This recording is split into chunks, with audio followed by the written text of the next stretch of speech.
The molds we manufacture here, we build all of our own foam tools and all of our own hard tools and all of our own forming tools, and all that's done on site. And we have R&D staff that's been here for a lot of them over 20 years, building molds, and they're masters at their trade, and they've been doing it for a long time. So that's why our product is such high quality, and we don't have a lot of demos. The first step is shooting the foam core. We do all that on site as well. We have a rim machine that's set up to shoot foam cores. So we take our molds and we heat them up and get them ready to shoot. And we take basically it's foam part A and foam part B, and they're mixed together in a big machine and injected into a foam tool. And about 7 minutes later, the foam has cured and it's ready to pop out. The next step is to finish the foam core, and the finishing is done all by hand. We run around the edges and knock off all the excessive foam. There's some filings that are hanging around. Fill any holes that need to be filled, and just get it prepped to go into the sandblaster.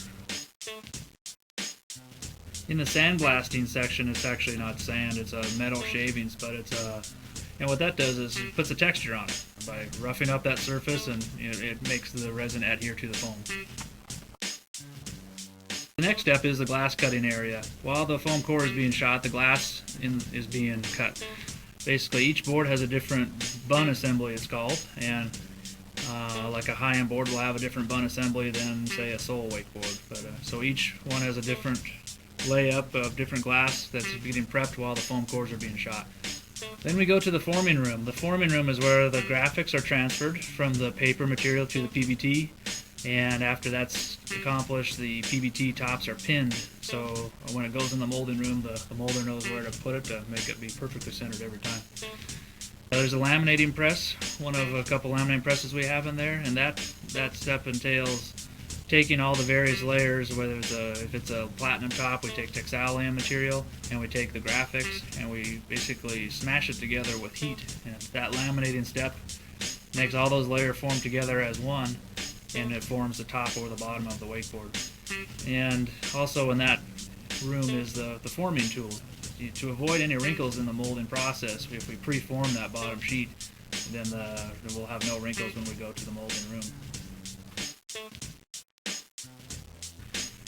The glass room, this is where all the magic happens. This is where the foam tool is met up with all the glass that was cut, and it meets up with the graphics and all the form pieces from the forming room. So the whole assembly is all prepped to go in there, and the foam cores are wetted out completely. We lay a preformed bottom piece that we got from the forming room in there, and then we insert the wet foam core, and then we lay the top material, the PBT top, with the graphics already on it. We cook it for about 9 minutes, and after that 9 minutes is up, you have a brand new wakeboard ready to go.